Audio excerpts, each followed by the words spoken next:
नमस्कार मित्रांनो, आपण आता चांदवड मालेगाव हायवेवर आहोत। रेणुका माता मंदिराचा जो घाट आहे, तर या घाटाजवळ हा जो ट्रक आहे, या ट्रकच्या एका बाजूचे पाटे पूर्णपणे तुटून गेल्यामुळे हा ट्रक असा थोडासा तिरका झालेला आहे, तर तो कधीही पडू शकतो। त्यामुळे इथे रस्ता बंद करण्यात आलेला आहे। चांदवडकडून इकडे आता सरळ इकडे मालेगावकडे जाणारा रस्ता आहे।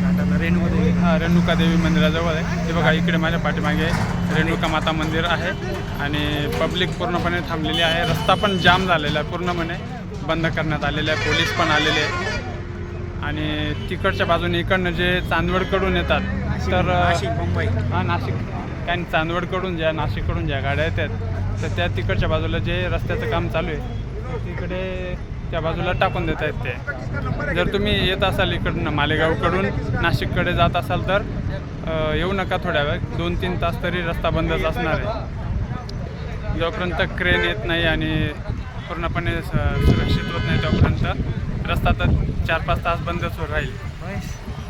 बोल ना। हे बघा मित्रांनो, ही जी गाडी आहे, या गाडीची एका बाजूचे जे पाटे असतात ना, ते पाटेच तुटून गेले आहेत।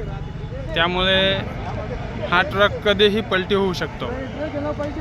त्यामुळे समोरून येणाऱ्या गाड्या पण पूर्णपणे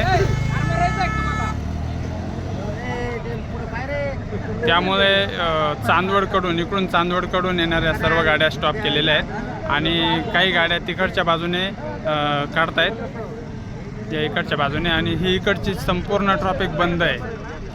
हा मालेगावकडून येणारा रोड आहे आणि हा रस्ता पूर्णपणे बंद करण्यात आलेला आहे। जोपर्यंत हा ट्रक व्यवस्थितरित्या काढत नाही तोपर्यंत हा रस्ता बंदच असणार आहे। 3 ते 4 तास रस्ता बंद राहील। त्यामुळे नाशिककडे जाणाऱ्या लोकांनी आज संध्याकाळी नाही गेलं तरी चालेल। धन्यवाद व्हिडिओ पाहण्यासाठी। हा इकडं रेणुका माता मंदिर आहे आणि इकडच्या बाजूला वरती चंद्रेश्वरी महादेवाचं मंदिर आहे, चंद्रेश्वर महादेव मंदिर। व्हिडिओ बघितल्याबद्दल धन्यवाद सर्वांचे। हे बघा मित्रांनो, ही गाडी इकडच्या बाजूने पूर्णपणे पाटे तुटलेले आहेत।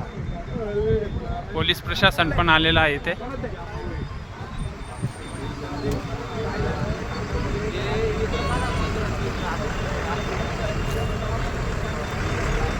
तेव्हा इकडच्या बाजूने पूर्णपणे उचकून गेली गाडी अर्धी, आणि ही गाडी कधीही पलटी होऊ शकते। त्यामुळे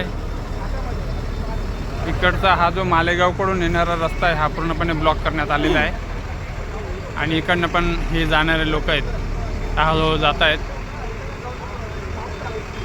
घाट पूर्णपणे आज बंद आहे आता 4-5 तासांसाठी, जोपर्यंत क्रेन इकडे आली पाहिजे। त्यामुळे हा इकडचा रस्त्यावरची गर्दी कमी करतायत।